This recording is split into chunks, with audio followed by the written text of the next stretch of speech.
आज मैं बात करने वाली हूँ आपके पाठ समानता के बारे में। समानता 11वीं क्लास का जो ये चैप्टर है समानता समानता बहुत ही इम्पॉर्टेंट है आपका। तो हम इसके बारे में आज पढ़ेंगे कि समानता क्या है, इसके विभिन्न आयाम क्या हैं। देखिए, आप लोग समानता के बारे में क्लास 6 से पढ़ते जा रहे हैं और उसमें बताते हैं कि समानता क्या होती है, इसके नैतिक और राजनीतिक आदर्श क्या होते हैं। समानता का अर्थ असलियत में हमारी जो रियल लाइफ है उसमें हमारा कितना उसको व्यवहार में लिया जाता है, हम समानता को कैसे पा सकते हैं और क्या आज हम सच में समानता से जी रहे हैं, नहीं जी रहे। तो इसके बारे में हम सब आज पढ़ने वाले हैं।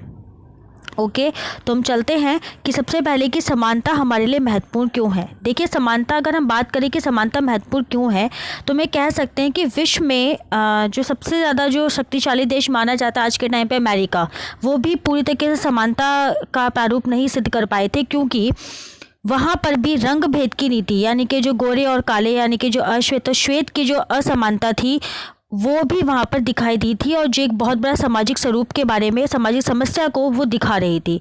तो मैं कह सकते हैं कि समानता वहाँ पर भी नहीं थी। तो भारत जो एक विकासशील देश है, तो वो किस तरीके से समानता की ओर आगे बढ़ रहा है, हम उसके बारे में बात करने वाले हैं। तो आप देखिए कि समानता हमारे भारत में किस तरीके से इम्पोर्टेंट रोल निभाती है।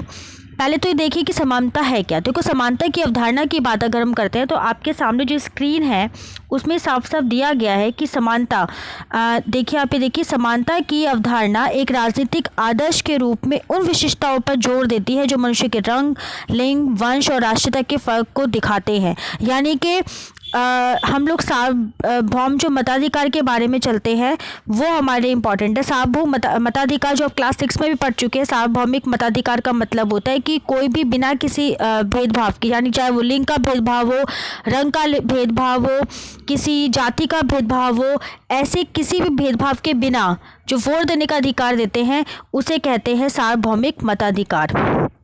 तो ये हमारे लिए बहुत इंपॉर्टेंट हो जाता है। उसके बाद हम बात करेंगे अभी महत्वपूर्ण क्यों है। तो देखिए, महत्वपूर्ण हमारे लिए वो इसलिए है क्योंकि अगर हम लोग समानता की तरफ को अग्रसर नहीं होंगे तो लोकतांत्रिक देश का कोई भी किसी भी तरीके से अर्थ नहीं रह जाएगा। जब हमें भगवान ने बिना किसी भेदभाव के ज़मीन पे भेजा है तो हम क्यों आपस में कोई भी भेदभाव रखें। तो हम कहीं ना कहीं से जन्म से ही सभी मनुष्य में समानता पाई जाती है। ये तो हमने बाद में इन शब्दों का प्रयोग करना शुरू किया है कि हम लोग अमीर हैं, हम लोग गरीब हैं, हम लोग इस जाति से बिलोंग करते हैं, या फिर हमारा रंग ये है। हम लोगों को ये जो चीज़ें बताई बाद में बताई, लेकिन जब भगवान ने हमें जन्म दे के भेजा तो हम लोग बिल्कुल इक्वल थे, यानी कि हम लोग हर तरीके से समान थे। तो ये हमारा था। इसमें देखिए, विश्व भर में कुछ असमानता के आंकड़े हैं। जैसे कि अमेरिका का मैं आपको बता ही चुकी हूँ। दुनिया में 50 सबसे अमीर जो आदमी है, सामूहिक आमदनी दुनिया के 40 करोड़, और सबसे गरीब लोगों के जो है वो अधिक हैं। ठीक है। एक नाइजीरिया का है कि गर्भावस्था से जुड़े कारणों मरने का जो खतरा नाइजीरिया के लिए 18 में से 1 मामले हैं, जबकि कनाडा में 8,700 में से 1 मामले हैं। तो हम देख सकते हैं कि ये आप देखिए, कहीं अमीर और कहीं पे गरीब देशों का जो एक आंकड़ा दिखाई दे रहा है, ये है हमारा असमानता को पूरी तरीके से बताता है। इसके अलावा यहाँ पे आपको गरीब और शहरी परिवारों के बीच में है। जैसे बिजली का कनेक्शन है, शहरी लोगों के पास ज़्यादा है, ग्रामीण लोगों के पास कम है। मकान में सरकारी नल या कनेक्शन शहरी परिवार में ज़्यादा है, ग्रामीण परिवार में कम है। मकान में बाथरूम होना शहरों में ज़्यादा है, गाँव में कम है। टेलीविज़न भी शहरों में ज़्यादा और गाँव में कम है। और जो हमारा खुद का पर्सनल व्हीकल होता है वो भी हमारे शहरी परिवारों में ज़्यादा और गाँव में कम है। तो हमें देख सकते हैं कि कहीं ना कहीं असमानता हमें हर जगह दिखती है, लेकिन इसका हमको ये नहीं सोचना चाहिए कि हम गरीब और अमीर का जो है वो उसकी वजह से हम हर तरीके से गरीब है, नहीं, या हम हर तरीके से अमीर है, नहीं।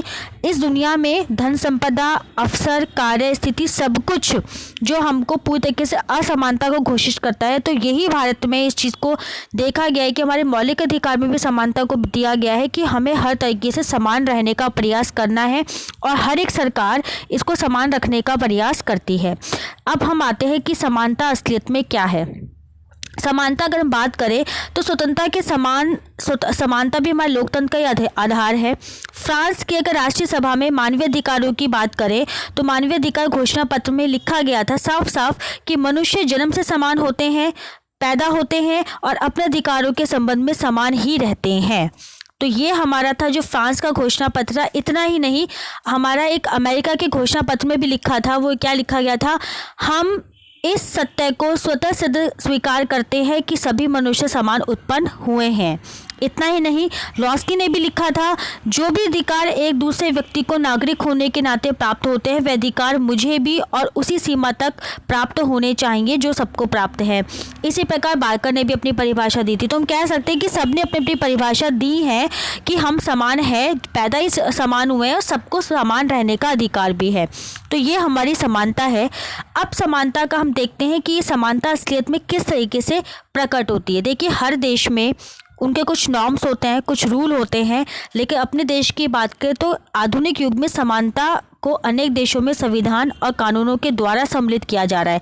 जैसे कि भारत में मौलिक अधिकारों में समानता को दिया गया है और कोई भी व्यक्ति जिसको असमानता का सामना करना पड़ा है तो वह न्यायालय में जाकर दरवाज़ा खटखटा सकता है कि हमें असमानता झेलनी पड़ी है। जैसे हमारे देश में ही अगर बात की जाए तो अछूत की बहुत बड़ी परंपरा मानी जाती थी। छूत और अछूत वाला बड़ा सिस्टम बहुत ख़राब था, लेकिन अनुच्छेद 17 के अनुसार उसको ख़त्म कर दिया गया।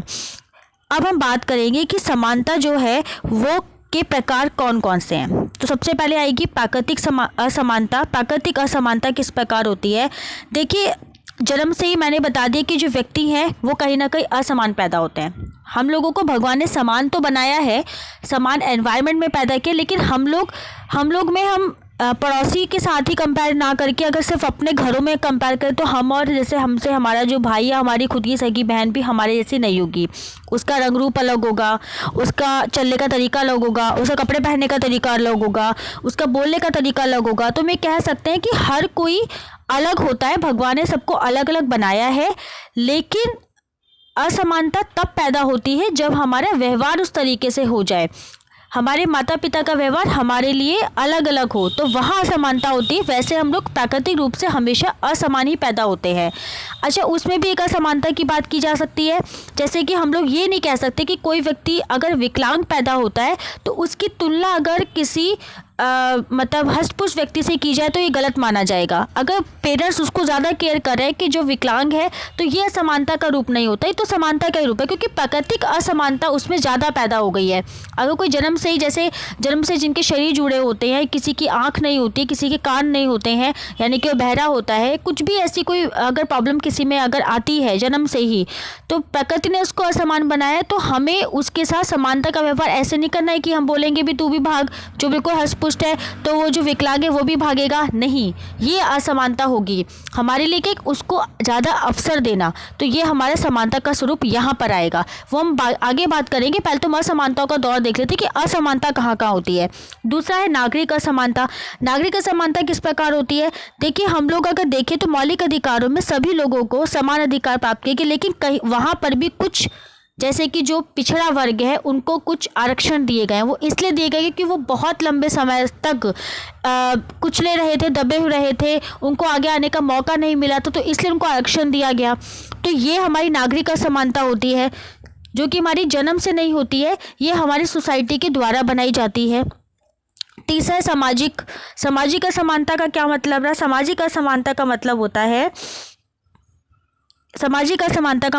कि जन्म, धर्म, भाषा, जाति, वर्ण, रंग, रूप इत्यादि के आधार पर समाज में जो मतभेद किया जाता है वो हमारा सामाजिक असमानता का रूप ले लेता है। जैसे कि हिंदू का अलग होता है, किसी हिंदू में भी बहुत सारे धर्म अलग अलग छोटे छोटे समुदाय बन जाते हैं। छुआछूत का जो मैं अभी आपको बता ही रही थी, उसका मतभेद, काले गोरे का मुद्दा आज तक भी दिखाई दे रहा है। तो ये कुछ असमानताएं हैं। उसके बाद आता है हमारा राजनीतिक असमानता। राजनीतिक असमानता का मतलब होता है कि हम अगर देश की बात करें तो हमारे देश में ही अगर हम बात करें तो हमारे देश में कुछ प्रॉब्लम्स थी। वो क्या प्रॉब्लम्स थी? भाषा, जन्म, रंग, रूप आदि के आधार पर राजनीतिक अधिकारों से वंचित किया जाता था, तो वो नहीं होना चाहिए। तो ये हमारा असमानता का रूप था। और लास्ट में हम बात करेंगे लैंगिक असमानता, जिसमें कि महिला और पुरुष के बीच की तुलना करके महिलाओं को हमेशा से पीछे छोड़ा जाता था, उनको हर चीज़ में कम रखा जाता था। तो ये हमारी लैंगिक असमानता का एक रूप पाया जाता था। अब उनको ख़त्म कर दिया गया है और हमारे समानता के जो विभिन्न रूप आए हैं वो क्या क्या हैं? वो विभिन्न रूप है, जैसे समानता के 3 आयाम में सबसे पहले आता है हमारा राजनीतिक समानता। राजनीतिक समानता बहुत ही अच्छी और सिंपल है। ये उन अधिकारों से बिलोंग करता है कि जो नागरिक अपना विकास करने और राज्य के कामकाज में हिस्सा लेने में सक्षम है, आवश्यक माने जाते हैं, उनको औपचारिक रूप से अधिकार दिए गए हैं, उनको कानूनी रूप से सुनिश्चित किया गया है कि नागरिकों को समान अधिकार दिया जाए। और इसकी वजह से कह सकते हैं सबसे बड़ा तुम्हारा वोट देने का अधिकार है, अभिव्यक्ति का अधिकार है, समानता वो धार्मिक स्वतंत्रता का अधिकार है, तो ये और नौकरी पाने का अधिकार है। तो ये हमारे कुछ राजनीतिक समानता के आयाम दिए गए हैं। उसके बाद है सामाजिक समानता का क्या मतलब होता है? सामाजिक समानता का मतलब होता है राजनीतिक समानता जैसी आर्थिक और सामाजिक समानता है। इसमें है कि समाज के सभी वर्गों का तथा लोगों को समान अवसर प्रदान किए जाने चाहिए, उनमें किसी प्रकार का भेदभाव नहीं होना चाहिए, सभी के पास पर्याप्त साधन सुविधा शिक्षा पाने का अधिकार होना चाहिए। तो ये हमारा सामाजिक समानता का अधिकार है। उसके बाद है हमारा आर्थिक आधार जो बीच में धन या दौलत का जो बीच में एक आंकड़ा आ जाता है, जो कि बहुत ही गलत भी है। लेकिन एक गरीब व्यक्ति जिसके पास खाने के लिए भोजन नहीं है, लेकिन उसको कभी भी मत के प्रयोग से, यानी कि जो उसका वोट का अधिकार है, उससे कभी भी वंचित नहीं किया जा सकता। गरीब बच्चों के लिए सरकारी स्कूल खुले हुए हैं और सरकारी अस्पताल खुले हुए हैं गरीब लोगों के लिए। तो व्यक्ति जो है वो अपनी कम से कम की जो न्यूनतम जो उनकी आवश्यकताएं हैं उनको पूर्ति कर सकता है। ये हमारे देश में उनको इस चीज़ का अधिकार दिया गया है। ठीक है, तो ये हमारे 3 आयाम थे जो हमारे लिए बहुत ज़्यादा इम्पॉर्टेंट माने जाते हैं। तो आज हम सब यहीं तक करेंगे कि समानता के 3 आयाम कौन कौन से होते हैं। इसके बाद हम नेक्स्ट वीडियो में आएंगे इसके आगे के पार्ट्स को लेकर। Thank you so much.